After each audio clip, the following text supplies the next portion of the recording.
Kamusta mga boss? Dahil nga pagod na naman si Boss Madam, matik na alam nyo na kung anong mangyayari. Nagpunta nga kami dito sa Sarawat. Isa ito sa puntahan ng mga kabayan natin dito nga sa Jeddah, Saudi Arabia. Nice. Tara mga boss, samahan nyo nga kami dito at ipapakita ko sa inyo kung ano yung meron dito sa loob ng mall na to. Enjoy!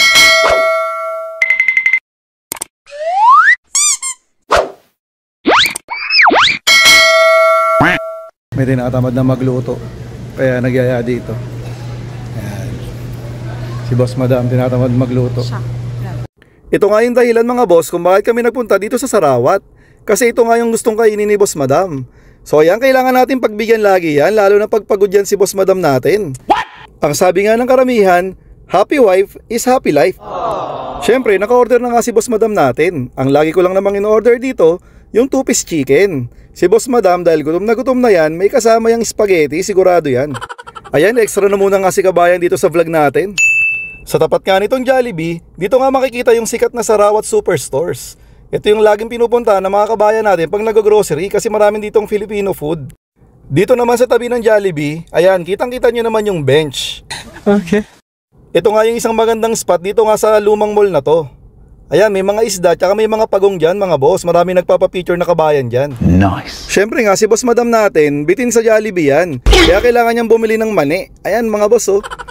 Kaso nga lang nakalimutan ko yung pangalan ng store na yan. Ayan yung mga tinda nila mga boss, iba-ibang klaseng Filipino food. Ayan. Tapos meron din silang mga tindang ulam tsaka kanin mga boss. Ayan, budget meal yan. So yun mga boss, nakalimutan ko na nga lang yung presyo ng budget meal nila kasi matagal na nga kaming hindi nakakakain dito. Yung mga gusto naman magpabagay sa Pilipinas, meron din ditong LBC. Tapos yan yung Sizzling na restaurant. At saka yung sikat din na isa yan, yung Lapas Batchoy. Tabi-tabi yan mga boss, ito rin may Chowking, may New Cabalin. At syempre mga boss, ito nga yung area kung saan nagkikita-kita yung mga kabayan natin. No! Ayan, yung mga nag-a-eyeball, dyan yan sila nakikita. Oh shit! Yung mga magjojowa. Aba syempre, magpapahuli pa ba kami ni Boss Madam? So ayun mga boss, nakalabas na nga kami. Papakita ko sa inyo kung ano yung itsura ng labas ng Sarawat. Ayan, medyo luma na nga talaga yung mall na to mga boss. Okay.